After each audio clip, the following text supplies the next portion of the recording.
The stage rattled and creaked as it bounced over the rutted road into Dry Creek, Wyoming Territory, 1873. Lydia Montgomery clutched her thin shawl tighter around her shoulders, trying to still the trembling that had nothing to do with the cool autumn air. She gazed through the dust-smeared window at the main street with its weathered buildings, the knot in her stomach tightening. This wasn't supposed to be how she arrived to meet her future husband in tattered clothes, penniless, and 3 weeks late. The stagecoach lurched to a halt outside the town's only hotel, a 2-story clapboard building with peeling white paint. The driver opened the door, offering Lydia a calloused hand. "End of the line, miss." Lydia stepped down, her worn boots landing in the dust. She pulled out her single carpet bag, all that remained of her possessions after the robbery outside of Cheyenne. "Excuse me," she asked the driver. "Could you direct me to the ranch of Mr. Adam Quincy?" The driver scratched his graying beard. "Quincy's place? That's a good 10 miles west of town." He pointed toward the distant foothills. "You expected out there today?" Lydia swallowed hard. 3 weeks ago, actually." The driver's eyes widened slightly, then softened with understanding. "Mail order bride?" She nodded, heat rushing to her cheeks. "Wait here." He climbed back onto the coach and returned with a folded blanket. "Take this.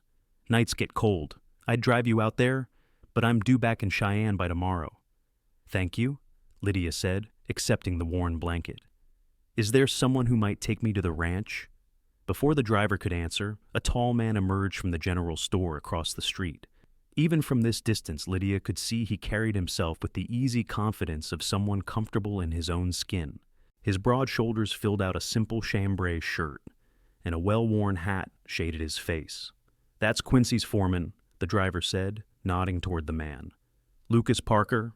If anyone can help you, it's him." Lydia gathered her courage and crossed the dusty street.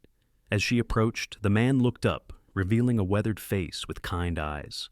"Excuse me, Mr. Parker. I'm looking for Adam Quincy's ranch." The man's brow furrowed. "And you are?" "Lydia Montgomery." She straightened her shoulders despite her ragged appearance. "His bride." Lucas Parker's eyes widened, and he removed his hat. "Miss Montgomery, we thought, well, when you didn't arrive..." He cleared his throat. "The boss had given up hope, figured you'd changed your mind." "I was robbed on the journey," she explained. "Everything was taken: my trunk, my money, the letters. I had to work in Cheyenne for weeks just to afford the stage fare here." Lucas studied her for a long moment, taking in her patched dress and worn shoes. "Wait here," he said finally. "I need to finish loading supplies, then I'll take you out to the ranch." Lydia nodded gratefully and watched as he returned to loading sacks of feed and boxes of provisions into a wagon. She stood awkwardly on the boardwalk, feeling the stares of townspeople passing by. Her once fine traveling dress was mended in several places, her hair pinned back without the usual care, and her hands, once soft and pale, were now reddened from weeks of washing dishes and scrubbing floors. This was not how she had imagined meeting her future husband. In her letters, she had presented herself as a refined young woman from a good Boston family fallen on hard times, which was true. What she hadn't mentioned was just how desperate those times had become. 20 minutes later, Lucas finished loading the wagon and helped Lydia up onto the seat beside him. As they pulled away from town, he glanced at her sidelong. "If you don't mind me asking, miss, how did you come to be answering an advertisement for a bride in Wyoming Territory?" Lydia watched the town recede behind them. "My father died last year. The business failed, and the creditors took everything. I had a choice between marrying a man 3 times my age whom my mother favored, or finding my own path." Lucas nodded, his eyes on the road. "And you chose Wyoming." "I chose independence," Lydia corrected, or what seemed like it at the time. They rode in silence for a while, the wagon jostling over the uneven trail. Lydia took in the vast landscape so different from the crowded streets of Boston. Rolling hills covered with sage and buffalo grass stretched toward distant mountains. The sky seemed impossibly large, a deep blue canopy unmarred by smoke from factories and chimneys. "What kind of man is Mr. Quincy?" she finally asked. Lucas considered the question. "He's fair, works alongside his men, built that ranch from nothing 6 years ago." He paused. "He doesn't talk much about his past, but he came west after the war, like a lot of men." "Is he kind?" Lydia asked, the word barely audible above the creak of the wagon. He's a good man, Lucas said simply. Bit rough around the edges maybe. Life out here does that. He glanced at her again. I should warn you though, he may not be expecting you anymore. Lydia's stomach twisted. You mean he might not want me now that I'm here? I mean, he's convinced himself you aren't coming. Might take him a minute to adjust to the fact that you have. The sun was low on the horizon when they crested a hill, and Lydia caught her first glimpse of the Quincy ranch. A sturdy log house stood flanked by a large barn and several outbuildings. Fenced pastures stretched in 3 directions, with cattle dotting the landscape. It wasn't grand, but it was solid, substantial, in a way that spoke of hard work and determination. As they approached, a tall figure emerged from the barn. Even in the fading light, Lydia could make out broad shoulders and a purposeful stride. He stopped when he spotted the wagon, shading his eyes against the setting sun. Lucas brought the wagon to a halt in the yard. Stay here a moment, he said quietly to Lydia before climbing down. Lydia watched as Lucas approached his employer, speaking in low tones she couldn't hear. The rancher stiffened, his head turning sharply toward the wagon. Even from this distance, she felt the weight of his gaze. Adam Quincy approached the wagon slowly. In the golden light of sunset, Lydia could see him clearly for the first time, tall and powerfully built, with dark hair and a face that might have been handsome, if not for the wariness in his eyes and the grim set of his mouth. He looked to be in his early 30s, with the weathered features of a man who spent most of his life outdoors. Miss Montgomery? His voice was deep, with a slight rasp. Lydia straightened her spine. Mr. Quincy. He offered his hand to help her down from the wagon, his expression unreadable. She placed her fingers in his calloused palm and stepped down, acutely aware of her shabby appearance. When she stood before him, his eyes swept over her, taking in the patched dress and worn shawl. Lucas tells me you were robbed on your way here. Yes, outside of Cheyenne. She forced herself to meet his gaze. I apologize for my appearance and for my tardiness. I assure you, when I left Boston, I was properly attired and had every intention of arriving on schedule. Something flickered in his eyes, surprise perhaps at her formal speech. You must be tired and hungry. He turned to Lucas. Take the wagon to the barn. I'll show Miss Montgomery inside. Lydia reached for her carpet bag, but Adam Quincy was faster, lifting it as if it weighed nothing. She followed him across the yard to the house, conscious of her dirty hem dragging in the dust. The interior of the house was simple but clean. A large main room served as both kitchen and living area, with a solid table, several chairs, a stone fireplace, and a few pieces of sturdy furniture. A narrow hallway led to what Lydia presumed were bedrooms. I wasn't expecting company, Adam said, setting her bag down. There was an awkward pause before he added, I wasn't expecting you at all anymore. I understand. Lydia clasped her hands to keep them from trembling. I would have sent word, but I had no money for telegram fees. He studied her for a long moment. Are you hungry? Yes, she admitted. Very. He nodded and moved to the stove, where a pot of something was simmering. Sit, he said, gesturing to the table. I was just about to have supper. Lydia sat, removing her threadbare shawl. Adam ladled stew into 2 bowls and cut thick slices of bread. He placed one of each before her, then sat across the table. The stew smelled wonderful rich with beef and vegetables. Thank you, she said, reaching for her spoon. They ate in silence for several minutes. Lydia tried not to show how ravenous she was, taking measured spoonfuls despite wanting to devour the entire bowl in seconds. In your letters, Adam finally said, you didn't mention why you were willing to travel so far to marry a stranger. Lydia set down her spoon.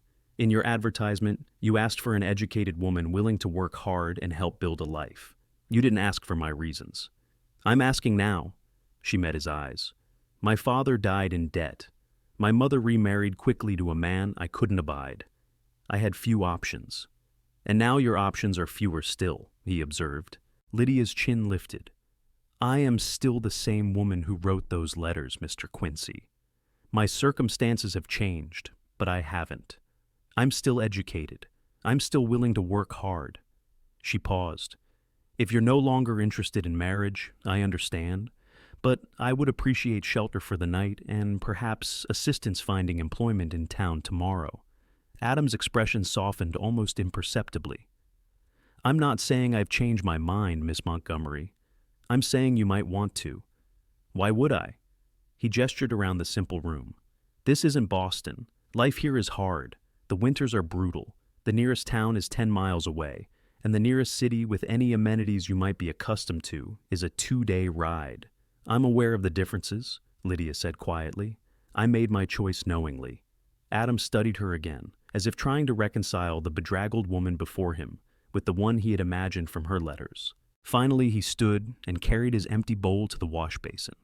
You can have my bed tonight, he said, without turning around. I'll sleep in the bunkhouse with the hands. He pointed down the hallway. First door on the right. There's water in the pitcher if you want to wash up. Mr. Quincy, Lydia said, standing. I didn't come all this way for charity.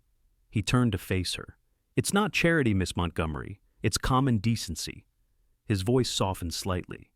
We can talk more in the morning. For now, you need rest. After he left, Lydia sat back down, emotion threatening to overwhelm her. She had spent months picturing this meeting, how she would make a good impression, how they would begin to build a life together. Nothing had gone as planned. She finished her stew and washed the dishes, needing to do something useful. Then she took her bag and went to the bedroom Adam had indicated. It was sparsely furnished but clean, with a solid oak bed covered in a patchwork quilt, a chest of drawers, and a small stand with a wash basin and pitcher. Lydia poured water into the basin and washed her face and hands, the cool water reviving her slightly. She unpinned her hair, letting the dark waves fall to her waist, and ran her fingers through the tangles as best she could. From her bag, she took out her only clean garment, a simple cotton nightgown, thankfully spared from the robbery because she'd been wearing it. After changing, she blew out the lamp and climbed into bed. The mattress was firm but comfortable, the quilt warm. Despite her exhaustion, sleep eluded her. In the dark room, she could no longer hold back the tears that had threatened all evening. She wept silently for her lost parents, for her stolen possessions, for her uncertain future. Outside, Adam Quincy stood in the yard, staring up at the stars. He'd spent 3 months exchanging letters with Lydia Montgomery, coming to respect the intelligence and determination in her carefully penned words. He'd spent 3 weeks believing she'd changed her mind about marrying him. And now she was here, in his house, in his bed, nothing like the woman he'd expected, and yet somehow exactly the person who had written those thoughtful letters. He'd seen the pride in her eyes despite her ragged clothing. He'd noticed the way she'd straightened her spine when speaking to him, refusing to be diminished by her circumstances. And he'd recognized the exhaustion and hunger she'd tried to hide. With a heavy sigh, Adam turned toward the bunkhouse. Tomorrow would be time enough to decide what to do about the unexpected bride who had arrived in rags. Morning came early on the ranch. Lydia awoke to the sound of activity in the yardmen's voices, the nickering of horses, the clang of metal tools. She dressed quickly in her worn traveling dress, did her best to arrange her hair neatly, and ventured out to the main room. The room was empty, but the stove was lit and a pot of coffee simmered on top. A loaf of bread sat on the table beside a crock of butter and a jar of preserves. Lydia helped herself to breakfast, then went to the door to survey her new surroundings in the morning light. The ranch looked even more substantial by day, a working operation with cattle in the distance and several men moving purposefully about their tasks. She spotted Adam by the corral, deep in conversation with Lucas. As if sensing her presence, he glanced up, their eyes meeting across the yard. After a moment, he said something to Lucas and strode toward the house. "Good morning," Adam said as he approached. "Did you sleep well?" "Very well, thank you." Lydia stepped outside, closing the door behind her. "It's a beautiful morning." Adam nodded, looking out over the pastures where mist was still rising. "We're expecting a good day's work. The cattle need moving to the south pasture before the weather turns." Lydia followed his gaze, admiring the vista. "Your ranch is impressive, Mr. Quincy. You've built something substantial here." A hint of pride crossed his face. "It's taken 6 years of hard work." He hesitated, then turned to face her directly. "Miss Montgomery, about our arrangement?" "I understand if you've reconsidered," Lydia interrupted, keeping her voice steady. "I'm not what you expected." "That's not it," Adam said. "I'm concerned that you don't fully understand what you're agreeing to. A rancher's wife works from sunup to sundown. There's no servants, no society, none of the comforts you might be accustomed to." Lydia's chin lifted. "Mr. Quincy, I've spent the past 3 weeks washing dishes and scrubbing floors in a boarding house just to earn my passage here. I'm no stranger to hard work." He studied her for a long moment. "I believe you," he said finally, "but there's something else we need to discuss. I propose a compromise." "What kind of compromise?" "Stay here for 1 month, not as my wife, but as my guest. Learn about ranch life, about this country, about me." His eyes held hers steadily. "If at the end of that time you still wish to honor our arrangement, we'll marry. If not, I'll ensure you have funds to return east or settle elsewhere." Lydia considered his offer. It was more than fair, generous even. "And during this month, what would be expected of me?" "Nothing you don't wish to do. You're welcome to help with household tasks if you like, or learn about the operations of the ranch, but mostly I want you to be certain this is the life you want." "And where would I stay during this time?" "Here, in the house. I'll continue to sleep in the bunkhouse." He paused. "I have my reputation to consider, but more importantly, yours. I'll introduce you to my neighbors as a relative come to visit." Lydia nodded slowly. "That seems sensible." She took a deep breath. "I accept your compromise, Mr. Quincy." "Adam," he said, "if we're to possibly marry, you should call me Adam. And I'm Lydia." She extended her hand, and he took it, his grip warm and steady. "There's something else," Adam said, releasing her hand. "Come with me." He led her to the barn and opened a trunk near the back wall. From it, he pulled several garments, simple cotton dresses, a heavier woolen one, a sturdy coat, boots, and various other articles of clothing. "These belong to my sister," he explained. "She stayed with me for a time when I first settled here. They should fit you well enough until we can get to town and purchase what you need." Lydia stared at the clothing, clean, well-made, practical garments that would allow her to move about the ranch without constant awareness of her shabby appearance. "Your sister won't mind?" A shadow crossed Adam's face. "She passed away 3 years ago. Consumption." "I'm sorry," Lydia said softly. "Thank you for the loan of her things. I'll take good care of them." Adam nodded, his expression softening. "Get changed if you like. I need to help the men move the herd, but I should be back by midday. Make yourself at home." Lydia spent the morning exploring the house more thoroughly. It was well built and practical, with 3 bedrooms, a root cellar, and a small room at the back that seemed intended as an office, though it currently held only a desk and some storage. The furnishings were simple, but solid, with a few touches that spoke of care: handmade curtains at the windows, a bookshelf with several dozen volumes, a rocking chair by the fireplace. She changed into one of the dresses Adam had provided, a practical blue cotton that fit well enough with only minor adjustments needed. With proper clothing, she felt more like herself again, more like the capable woman who had left Boston determined to forge a new life. By midday, Lydia had swept the floors, organized the pantry, and prepared a simple meal of beans and ham from the supplies she found. When Adam returned, dusty and tired from the morning's work, she had food waiting on the table. He stopped in the doorway, surprise evident on his face at the sight of the meal and the transformed woman serving it. In the blue dress, with her dark hair neatly braided and pinned, Lydia looked every inch the competent ranch wife. "You didn't need to cook," he said, removing his hat. "I wanted to make myself useful," Lydia replied. "And I was hungry." A ghost of a smile touched his lips. "It smells good." "There's water heating for washing up," she said, gesturing to the stove. Adam nodded his thanks and went to wash his hands and face. When he returned to the table, they sat in a silence that felt more comfortable than the previous evenings. "I spoke with Lucas about taking us to town tomorrow," Adam said as they ate. "You'll need proper supplies, and I'm overdue for a trip anyway." "That's very kind, but I have no money," Lydia reminded him. "Consider it an advance on your wages if you like." She looked up sharply. "My wages?" "If you're to help around the ranch during this month, it's only fair you be compensated," Adam said matter-of-factly.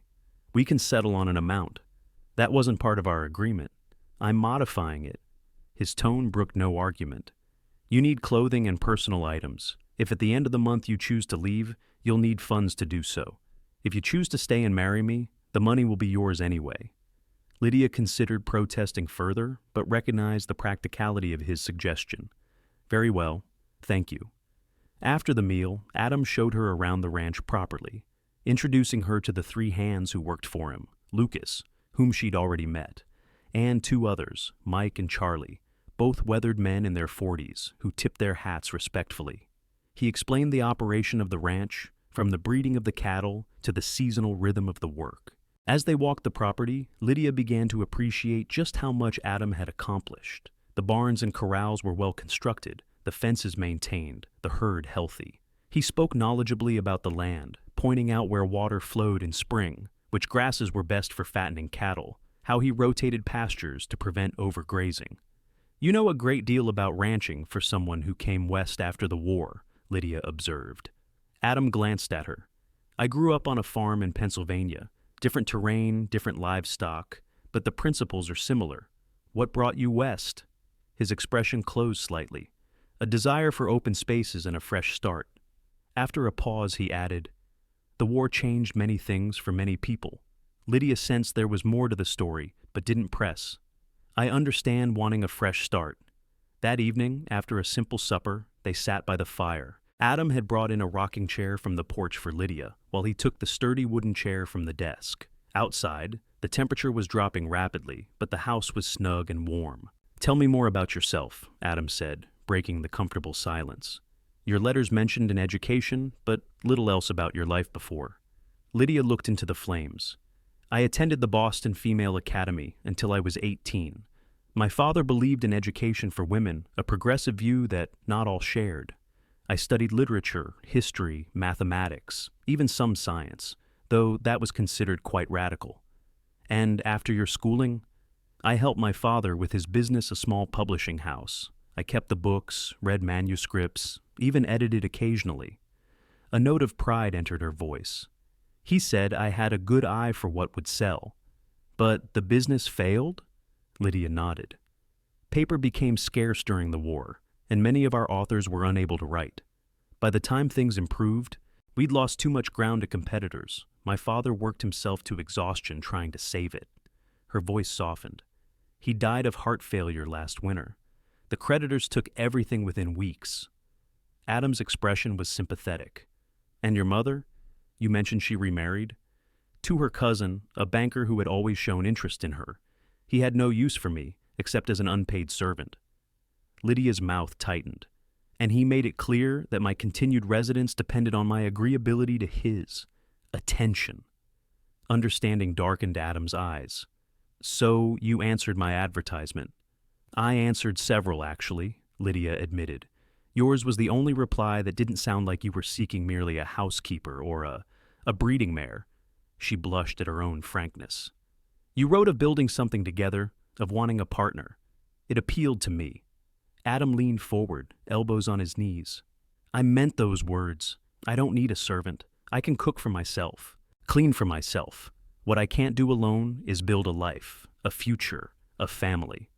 Their eyes met across the space between them, and something shifted in the atmosphere, an acknowledgement of the possibility between them. The moment was broken by a gust of wind rattling the windows.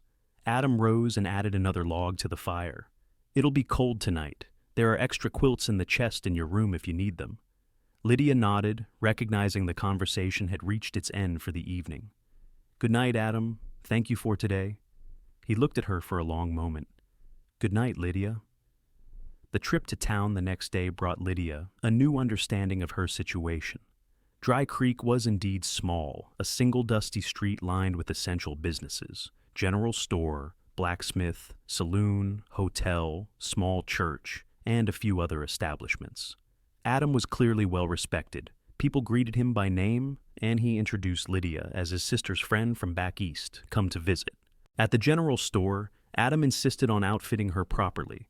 They selected fabric for additional dresses, ready-made undergarments, a warm cloak for winter, sturdy boots, and various personal necessities.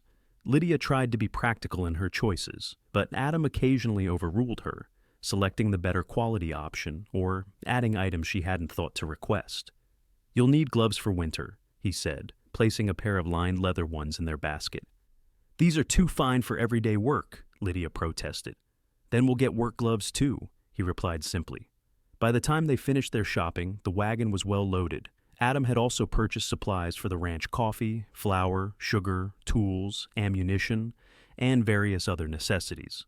As they prepared to leave town, a well-dressed woman approached, her expensive attire marking her as someone of means. She was perhaps 35, attractive in a calculated way, with auburn hair arranged fashionably beneath a feathered hat. "Adam Quincy," she said, her voice carrying a note of practiced charm. "Twice in 1 month. Town must be growing on you." Adam's expression remained neutral. "Mrs. Holloway, just picking up supplies." The woman's gaze shifted to Lydia, assessing her with cool interest. "And who might this be?" "Lydia Montgomery, a family friend visiting from back east." Adam's tone was polite but distant.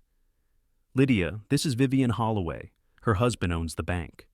"Owned," Mrs. Holloway corrected, with a practiced smile that didn't reach her eyes. "Harrison passed last year. I run the bank now." "My condolences," Lydia said. "Mrs. Holloway waved a gloved hand dismissively.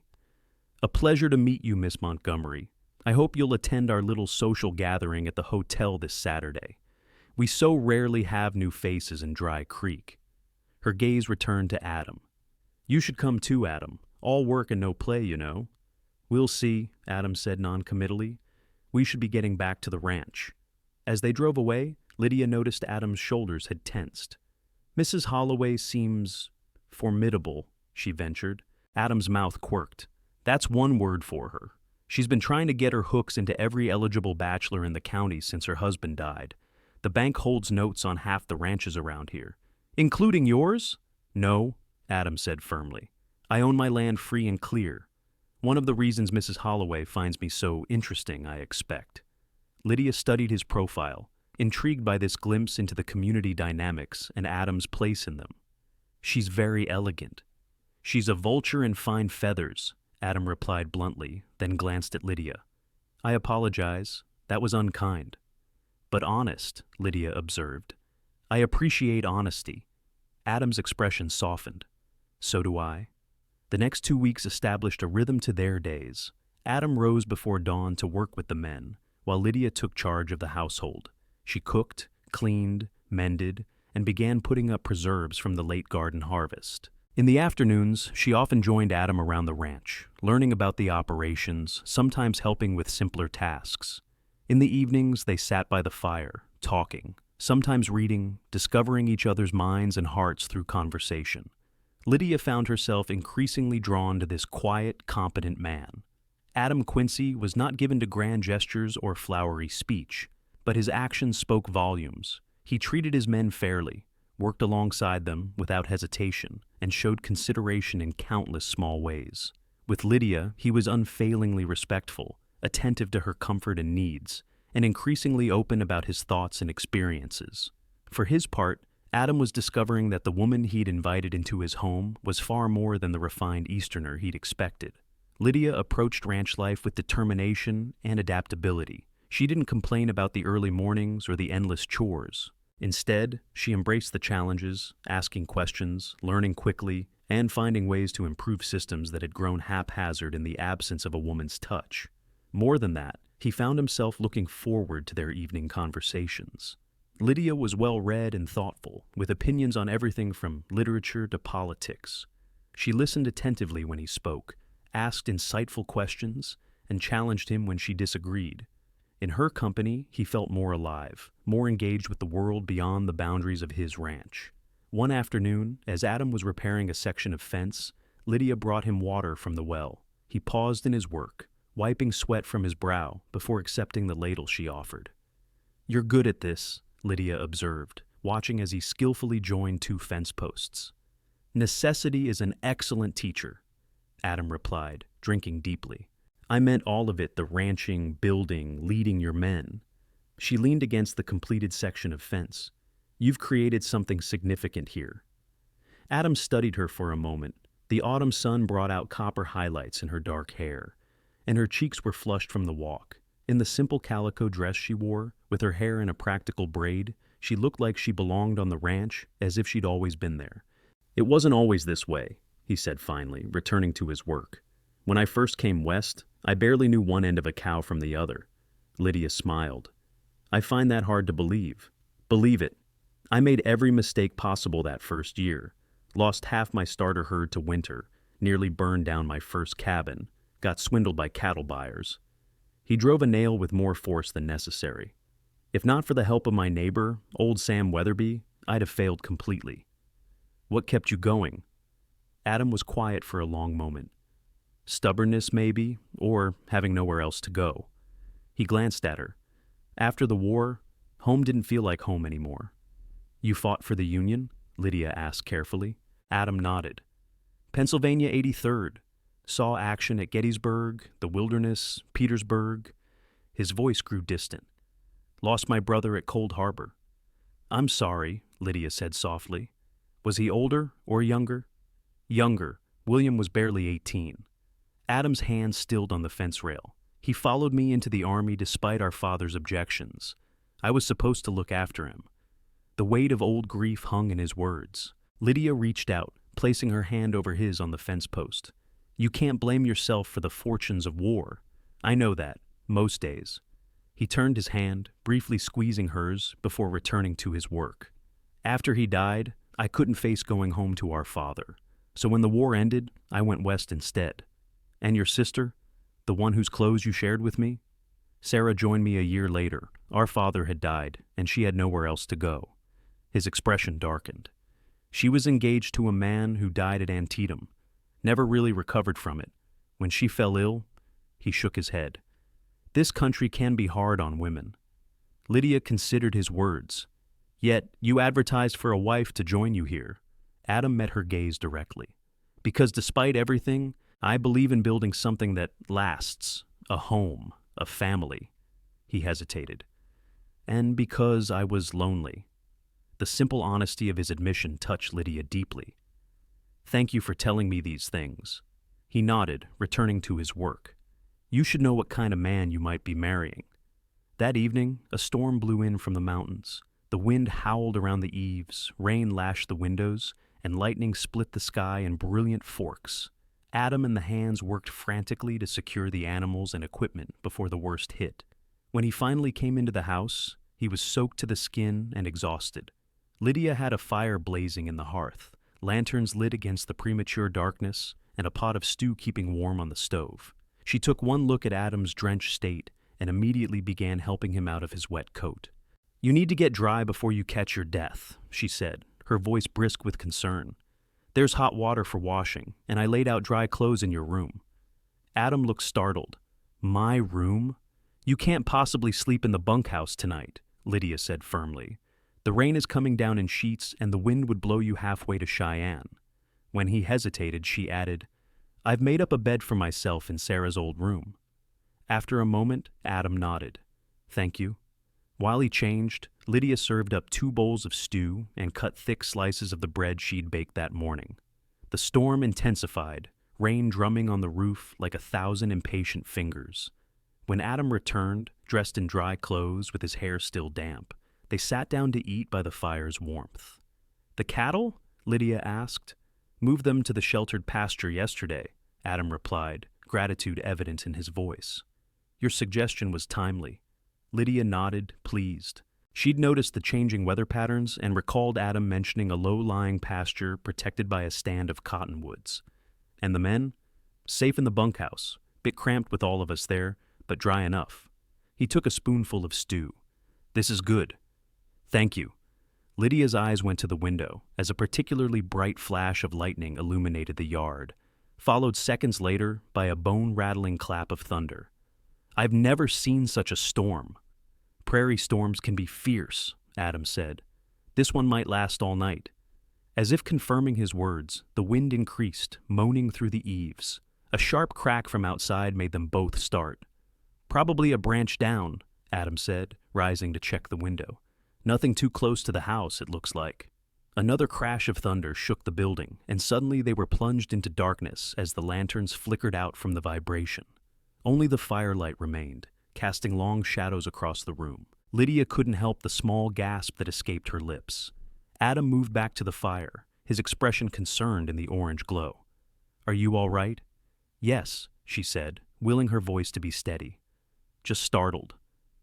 Adam rekindled one of the lanterns and set it on the table. These storms can be frightening if you're not used to them. I'm not afraid, Lydia said. though another thunderclap made her jump slightly. Well, perhaps a little.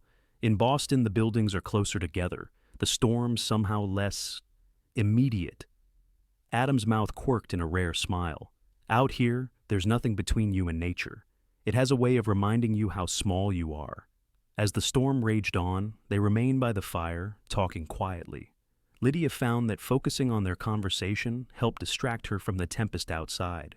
They spoke of books they'd read, places they'd seen, memories of childhood neutral topics that nevertheless revealed much about each other's character and values. "I should check the roof," Adam said during a brief lull in the storm. "Make sure we're not taking on water." He disappeared down the hallway, returning a few minutes later with a slight frown. "There's a leak in the spare room, nothing serious, but you can't sleep there tonight." Lydia's heart quickened. "Oh, you take my room," Adam said quickly. "I'll make up a pallet here by the fire." "That's not necessary," Lydia began, but Adam shook his head. "I've slept in far worse conditions. One night on the floor won't harm me." The practicality of his solution didn't completely alleviate the awkwardness of the situation. For nearly 3 weeks they had maintained careful boundaries, existing in a liminal space between strangers and potential spouses. Now, the storm had forced a new intimacy upon them. Adam gathered blankets and a pillow from the spare room, arranging them near the hearth. Lydia busied herself cleaning up their supper dishes, hyper-aware of his movements behind her. When she finished, she turned to find him watching her, his expression unreadable in the flickering light. "Good night, Adam," she said softly. "Thank you for accommodating the situation." He nodded. "Good night, Lydia." In his room, surrounded by his personal belongings, Lydia felt a new connection to the man whose life she was considering joining permanently. The room was Spartan, but neat: a chest of drawers with a razor and comb atop it, a small bookshelf with well-worn volumes, a trunk at the foot of the bed. On the wall hung a daguerreotype of what must be his family parents and 3 children, all with the same dark hair and serious expressions. Lydia changed quickly into her nightgown and slipped beneath the quilts. The sheets carried Adam's scent, soap, leather, and something uniquely him. She lay awake listening to the storm, thinking of the man sleeping in the next room, and the life they might build together. The storm had largely passed by morning, leaving behind puddles in the yard and a few downed branches, but no serious damage. Adam was already outside when Lydia emerged from the bedroom, dressed in one of her new calico dresses, her hair neatly braided. She found him on the porch, surveying the ranch in the clear light of dawn. "Any problems?" she asked, joining him. "Nothing major. One of the corral fences needs repair, and we lost some shingles off the barn roof." He glanced at her. "Did you sleep well?" "Yes, thank you." A slight flush colored her cheeks. "And you?" "Well enough." He offered a small smile. "The floor wasn't as uncomfortable as I remembered from my younger days." Lydia returned his smile, then looked out over the ranch. The storm had left everything washed clean, the colors more vivid in the morning light. "It's beautiful here," she said softly. "I never imagined Wyoming could be so compelling." Adam studied her profile. "It grows on you." Their eyes met, and something passed between them, an acknowledgement of feelings growing deeper than either had anticipated. Before either could speak, Lucas called from the barn, needing Adam's help with one of the horses. "Duty calls?" Adam said, his gaze lingering on her face for a moment longer. "I'll see you at midday." As he walked away, Lydia watched him, a warmth spreading through her chest that had nothing to do with the morning sun. In that moment, she knew with certainty that when their month of probation ended, she would choose to stay. The next week brought a flurry of activity to the ranch. With winter approaching, there was much to be done, hay to be stored, the last vegetables harvested from the garden, repairs to buildings to ensure they would withstand the coming snow. Lydia threw herself into the preparations, canning vegetables, making soap, helping where she could with the outdoor work. On Saturday, Adam surprised her by suggesting they attend the social gathering Mrs. Holloway had mentioned. "It would do you good to meet more people from town," he said, "and if you decide to stay, they'll be your neighbors." Lydia hesitated. "Are you sure? I got the impression you avoid such events." "I do, generally," Adam admitted, "but it might be pleasant with the right company." The warmth in his eyes as he said it sent a flutter through Lydia's stomach. "Then I'd be delighted to go." The social was held in the dining room of the Dry Creek Hotel, the largest indoor space in town. Tables had been pushed to the sides to create room for dancing, and lanterns hung from the ceiling, casting a golden glow over the assembled townspeople. A small group of musicians played in one corner, a fiddle, guitar, and harmonica, creating lively tunes that had several couples already moving across the floor. Lydia wore her best new dress, a deep blue wool with a lace collar that Adam had insisted on adding to their purchases. She'd arranged her hair in a more elaborate style than usual, with soft curls framing her face. When she emerged from the bedroom, ready for the evening, Adam had stared at her with an expression that made her breath catch. "You look beautiful," he'd said simply, offering his arm. Now, as they entered the social, Lydia felt the curious gazes of the townspeople. Adam nodded greetings to several men, introducing Lydia to each. Some of the women approached as well, welcoming her with varying degrees of warmth. "So, you're the mysterious visitor from back east," said an older woman with kind eyes, introducing herself as Mrs. Peterson, the minister's wife. "Will you be staying in Dry Creek long?"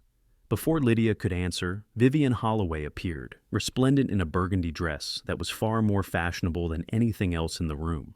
"Miss Montgomery, how delightful that you could join us." Her gaze shifted to Adam, a calculating gleam in her eye. "And Adam, what a pleasant surprise." "Mrs. Holloway," Adam acknowledged with a slight nod, "you've put together a fine gathering." "One does what one can to bring civilization to the frontier," she said with a practiced laugh. "Miss Montgomery, you must tell us all about Boston. I visited once, years ago, and found it quite charming in its old-fashioned way." Lydia recognized the subtle barb for what it was. "Boston has its charms," she agreed pleasantly, "but I'm finding Wyoming has its own distinct appeal. Mrs. Holloway's smile tightened almost imperceptibly. "How nice. Do enjoy yourselves. Adam, I hope you'll save a dance for me." As she glided away, Mrs. Peterson leaned closer to Lydia. "Don't mind Vivian. She's had her eye on Adam since before her husband was cold in his grave." "Martha," her husband chided gently, joining the group, "gossip is unbecoming." "It's not gossip if it's plain as day, Harold," Mrs. Peterson replied unrepentantly, patting Lydia's arm. "Just so you know the lay of the land, dear." As the evening progressed, Lydia found herself enjoying the company of the townspeople. They were curious about her, certainly, but most were welcoming and good-natured.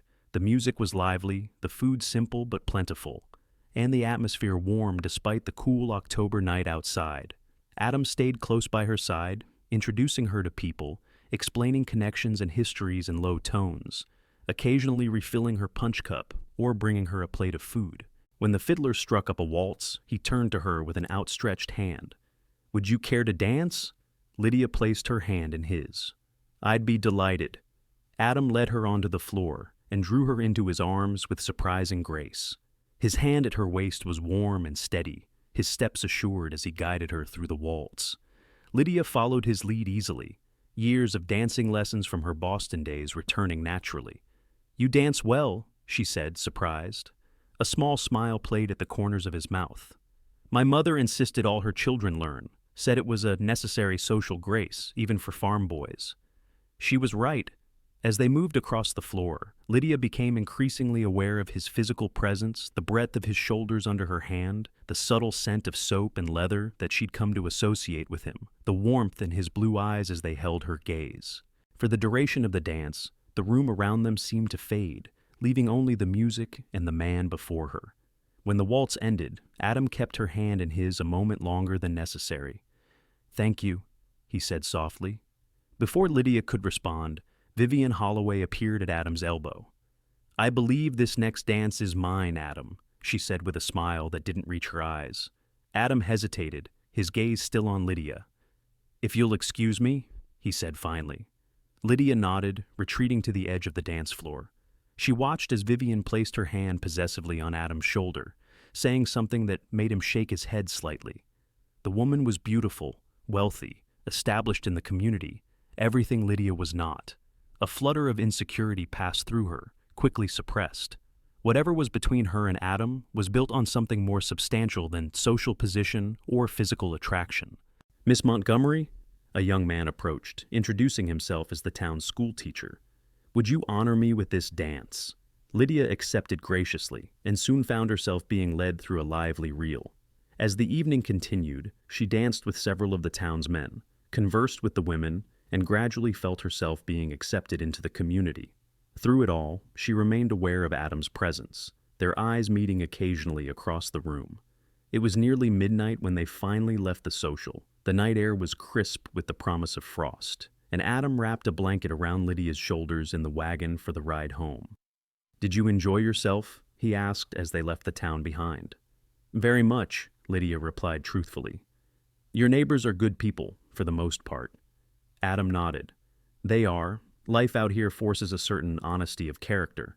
Those who put on airs don't last long." "Like Mrs. Holloway?" Lydia couldn't help asking. A brief smile touched Adam's lips. "Mrs. Holloway is an exception. Her husband's money gives her a certain latitude most don't have. She seems quite taken with you." Adam's hands tightened on the reins. "She's taken with the idea of adding my ranch to her holdings. Is that all?" He glanced at her, his expression softening in the moonlight. "Yes, that's all." After a moment, he added, "You seem to make a good impression tonight. Mrs. Peterson is already planning to invite you to her quilting circle." Lydia smiled, pleased. "I'd like that." She hesitated, then asked, "Adam, our month is nearly over. Have you given any thought to what comes after?" He was quiet for so long that Lydia feared she'd been too forward. Finally, he said, "I have. But I think the more important question is whether you've thought about it. This is your decision, Lydia. You're the one who would be giving up the most." "What makes you think that?" she asked softly. "You'd be committing to a life far from everything familiar. Hard work, isolation, harsh winters. A husband you've known for barely a month." His voice grew quieter. "I want you to stay, Lydia, but I need to know you're staying for the right reasons." Lydia turned to face him, though he kept his eyes on the road. What would the right reasons be? Not desperation, not lack of options. He drew a deep breath. "I want you to stay because you want this life, because you might, in time, want me." The vulnerability in his voice touched Lydia deeply. "Adam," she said softly, placing her hand on his arm, "look at me." He pulled the wagon to a stop and turned to her, his expression guarded in the moonlight. "I do want this life," Lydia said. "These weeks on the ranch have shown me that I'm capable of far more than I ever imagined. I've found satisfaction in the work, beauty in this land, and community among your neighbors." She paused, gathering her courage. "And I've found in you a man of integrity, kindness, and strength. A man I could respect. A man I could love in time." Adam's expression transformed, hope replacing caution. His hand covered hers where it rested on his arm. "Then you'll stay? You'll marry me?" "Yes," Lydia said simply. "I'll stay." The joy that spread across Adam's face was like sunrise breaking over the mountains. He lifted her hand to his lips, pressing a kiss to her knuckles with a tenderness that made her heart soar. "Lydia Montgomery," he said, his voice rough with emotion, "I promise to be a good husband to you, to protect you, provide for you, and cherish you all the days of my life." "And I promise to stand by your side," Lydia replied, her voice steady despite the tears gathering in her eyes. "To share your burdens, celebrate your joys, and help build the life we both want."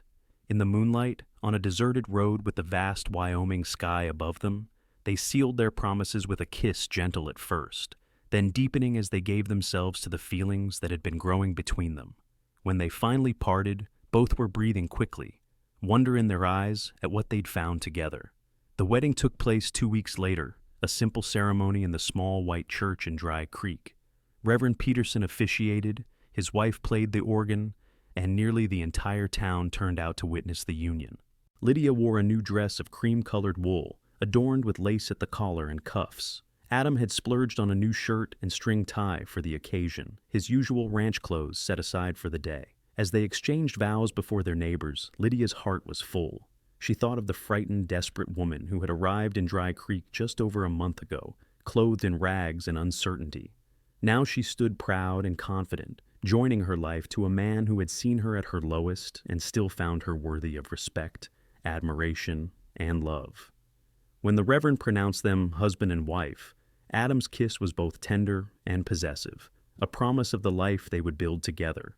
The townspeople cheered. Mrs. Peterson dabbed at her eyes with a handkerchief, and even Mrs. Holloway managed a tight smile from the back of the church. After a simple reception at the hotel, they returned to the ranch, their home now, truly shared. As Adam lifted her down from the wagon, he kept his hands at her waist a moment longer than necessary. "Welcome home, Mrs. Quincy," he said softly. Lydia smiled up at him, joy bubbling through her veins like champagne. It's good to be home. That night, in the privacy of their bedroom, his no longer, but theirs, they came together as husband and wife.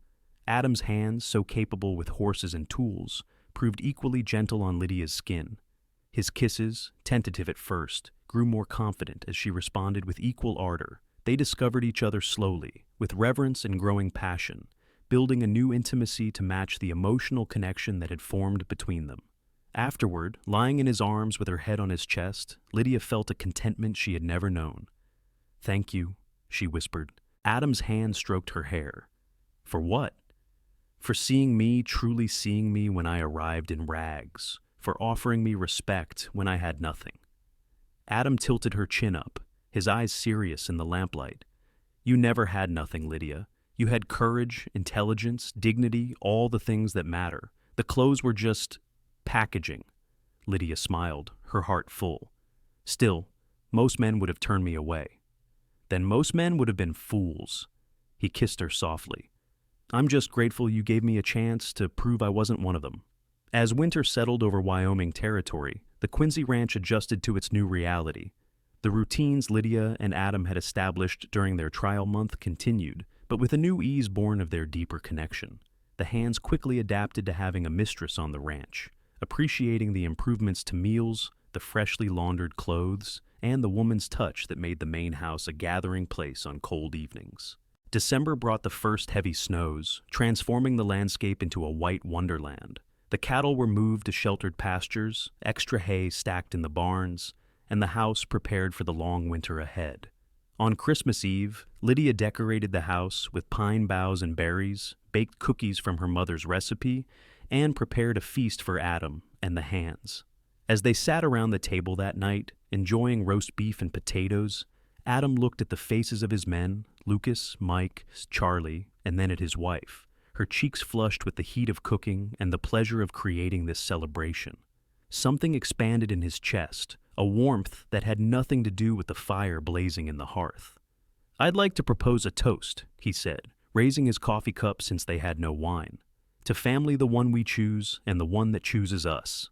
The men raised their cups, murmuring agreement. Lydia's eyes met Adam's across the table, love and gratitude shining in their depths. Later, when the hands had returned to the bunkhouse with bellies full and spirits high, Lydia and Adam sat before the fire. She had a gift for him, a new leather-bound journal she'd ordered from a catalog, having noticed his old one was nearly full. "For your thoughts," she said as he unwrapped it, "and for planning the future of our ranch." Adam ran his hand over the smooth leather cover. "Thank you. It's perfect." He reached into his pocket and withdrew a small package. "I have something for you, too." Lydia unwrapped it carefully to find a silver locket on a delicate chain. Opening it revealed a tiny daguerreotype of Adam on one side. The other side was empty. "For the family we'll build," Adam explained softly. "Children someday, when you're ready." Tears pricked Lydia's eyes as she fastened the locket around her neck. "It's beautiful. Thank you." Adam drew her into his arms, kissing her with a tenderness that still made her heart race after weeks of marriage. "Merry Christmas, Mrs. Quincy." "Merry Christmas, husband," she whispered against his lips. The winter passed in a peaceful rhythm of work and togetherness. January brought a blizzard that kept them housebound for 3 days, the wind howling like a living thing around the eaves. February saw temperatures dropping so low that eggs froze in the henhouse, and water in the well had to be broken with an axe each morning. Through it all, Lydia and Adam worked side by side, facing the challenges of ranch life with a united front.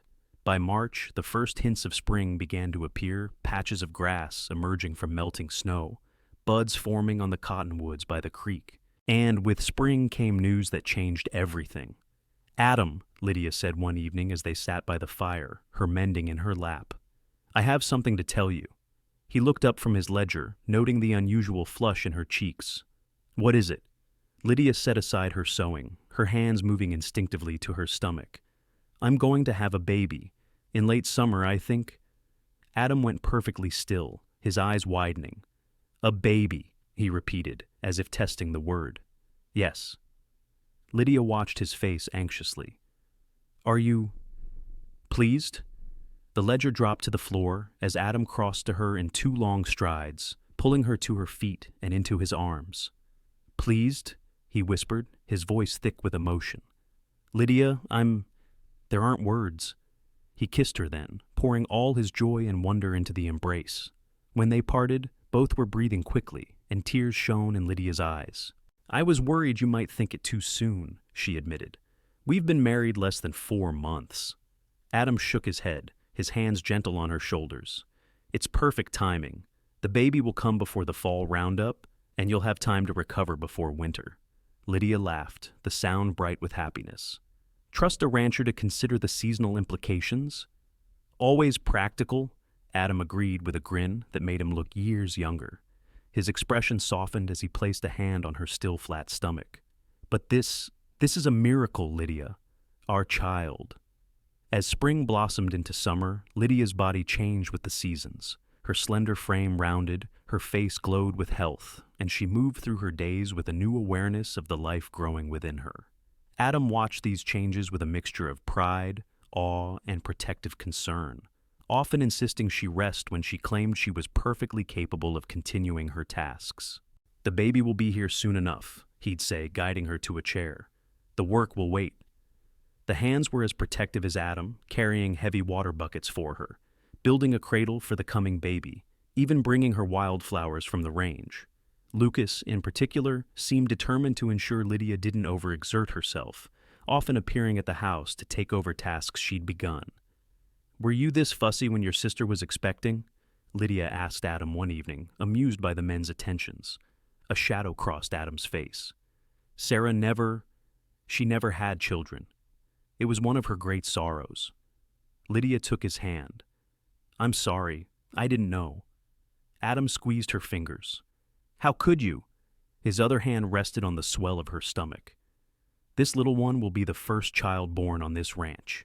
It feels right somehow, like completing a circle." August brought heat that shimmered over the plains and made the mountains in the distance waver like mirages. Lydia's time grew near, and Adam arranged for Mrs. Peterson to stay at the ranch to help with the birth. The minister's wife arrived with a valise full of linens and remedies, her practical competence immediately reassuring. "Babies come in their own time," she told Lydia. "But when yours decides to arrive, we'll be ready." The baby, however, had its own ideas. One evening in late August, while Mrs. Peterson was in town replenishing supplies, Lydia felt the first sharp pain while helping prepare supper. She gripped the edge of the table, waiting for it to pass. "Adam," she called when she could speak again. "I think it's time." What followed was a night of alternating terror and determination. With Mrs. Peterson absent, Lucas rode for the doctor in town, but a summer storm made the trails treacherous. Adam stayed by Lydia's side, his face pale but his voice steady as he followed her instructions. Boiling water, preparing clean linens, holding her hand through each contraction. "You can do this," he told her as the pains intensified. "You're the strongest woman I know."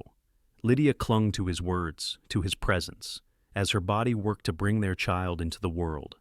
The night stretched endlessly, pain blending with exhaustion, but finally, just as dawn was breaking, a new sound filled the room, the lusty cry of a newborn. "A boy," Adam said, his voice choked with emotion as he laid the squirming infant on Lydia's chest. "We have a son." Lydia looked down at the tiny red face, the shock of dark hair, the perfectly formed fingers and toes. "William," she said softly, meeting Adam's gaze. "After your brother." Tears filled Adam's eyes as he nodded. "William Montgomery Quincy." When the doctor finally arrived, hours later, he found a scene of domestic tranquility, mother and child resting comfortably, the proud father standing guard over both. After examining Lydia and the baby, he pronounced them both healthy. "You did well, Quincy," he said, clapping Adam on the shoulder. "Not many men could have managed what you did last night." Adam shook his head. "It was all Lydia. I just followed orders." The doctor laughed. "That's half the battle in marriage, I'm told."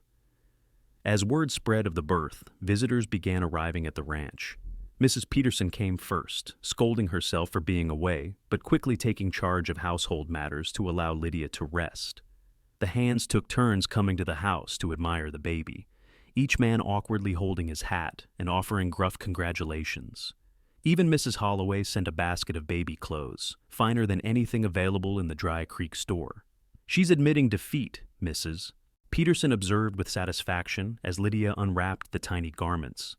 "Acknowledging you're here to stay." Lydia smiled, watching as Adam cradled their son with hands that could break a wild horse, but now touched the infant with infinite gentleness. "Yes," she said softly, "I'm here to stay." As autumn painted the landscape in golds and russets, life on the Quincy ranch settled into a new pattern centered around the needs of its youngest member. William proved to be a good-natured baby, with his father's dark hair and his mother's expressive eyes. He thrived in the clear mountain air, growing strong and alert with each passing week. Adam took to fatherhood with the same quiet competence he brought to all aspects of ranch life. He had no qualms about changing diapers, walking a fussy baby, or rocking William to sleep while Lydia caught a few precious hours of rest. The sight of the tall rancher with the tiny infant cradled against his broad chest became a common one around the house. One October evening, as golden light slanted through the windows, Lydia sat in the rocking chair by the fire, nursing William. Adam entered from outside, bringing the crisp scent of autumn with him. He paused in the doorway, his gaze softening as it fell on his wife and son. "How are my two favorite people?" he asked, removing his hat and crossing to them. "Contented," Lydia replied with a smile, "and hungry in William's case." Adam bent to kiss her forehead, then the downy head of his son. As he straightened, his gaze caught on something behind Lydia, the mirror on the wall, reflecting their image in the firelight. His expression grew thoughtful. "What is it?" Lydia asked, noticing his distraction. Adam shook his head slightly. "I was just thinking about the day you arrived, how different everything is now."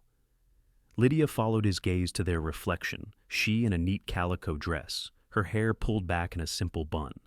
Adam in his work clothes, the lines of his face relaxed in a way they hadn't been a year ago, and between them, the small miracle that was their son.